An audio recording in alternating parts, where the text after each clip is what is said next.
नमस्कार मित्रों। अब भारत में भी 5वीं पीढ़ी का लड़ाकू विमान बनेगा।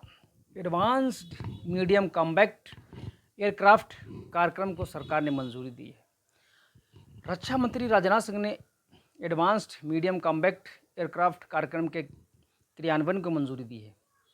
इससे भारत की स्वदेशी रक्षा क्षमताएं बढ़ेंगी और एक मजबूत घरेलू एरोस्पेस व औद्योगिकी परिस्थिति तंत्र को बढ़ावा मिलेगा। रक्षा मंत्री के कार्यालय में मंगलवार को यह जानकारी दी गई। कार्यालय ने बताया कि एरोनॉटिकल डेवलपमेंट एजेंसी इस कार्यक्रम को उद्योगों के साथ साझेदारी के जरिए लागू करने वाली है।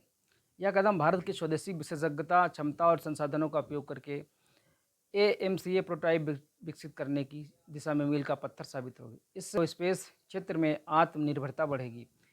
एएमसीए के परियोजना में एक मध्यम वजन का गहराई तक हमला करने वाले लड़ाकू विमान का निर्माण होगा। इसमें उन्नत रडार से बचने की तकनीक होगी, जिस देश की ताकत को मजबूती मिलेगी। प्रधानमंत्री मोदी की अध्यक्षता वाली कैबिनेट सुरक्षा समिति ने पिछले साल इस लड़ाकू विमान परियोजना को सैद्धांतिक मंजूरी दी थी।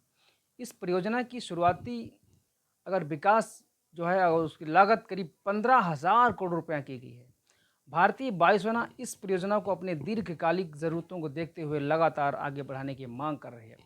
लाइट कॉम्बैक्ट एयरक्राफ्ट तेजस की सफलता के भारत का आत्मविश्वास अब एएमसीए जैसे उन्नत लड़ाकू विमान को विकसित करने में भी काफ़ी बढ़त मिलेगी। इसे एडीए कार्यक्रम के तहत आगे बढ़ाया जाएगा। एएमसीए के विकास के चरण की जल्द ही शुरुआत होगी, जिसके लिए एक्सप्रेशन ऑफ इंटरेस्ट जारी किया जाएगा। इसके तहत देश की कंपनियां इसमें भाग लेगी। इसमें कंपनी अकेले या किसी दूसरी कंपनी के साथ मिलकर बोली लगा सकती है। इसमें केवल वही कंपनियां शामिल हो सकेंगी जो भारत के कानूनों और नियमों का पालन करती हों। सार्वजनिक या निजी क्षेत्र दोनों से बोली लगा सकेंगे। इसका मतलब यह है कि भारत को विदेशी लड़ाकू विमानों पर निर्भर नहीं रहना पड़ेगा। एरोस्पेस उद्योग को बढ़ावा मिलेगा, साथ ही घरेलू कंपनियों को अत्याधुनिक तकनीक पर काम करने का अवसर मिलेगा। इसके अलावा इससे रोजगार के अवसर भी पैदा होंगे। इंजीनियरिंग और तकनीकी से जुड़ी हजारों नौकरियां भी आएंगी।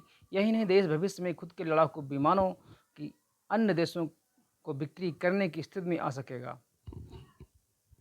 ये सरकार का बहुत अच्छा निर्णय है। जो कार्य काफ़ी पहले हो जाना चाहिए था, वो अभी तक नहीं हो पाया। अगर देखा जाए तो चीन के पास ऐसे और अमेरिका के पास ऐसे ऐसे विमान हैं जिनकी कल्पना ही करना मुश्किल है। तो सरकार का ये कदम जो है रक्षा क्षेत्र के लिए मील का पत्थर साबित होगा। और जो हमारे लड़ाकू विमान में देश जो है पीछे है, ये हमको अमेरिका, चीन टॉप 3 या टॉप 5 देशों के समकक्ष हमारा देश भी खड़ा हो सकेगा।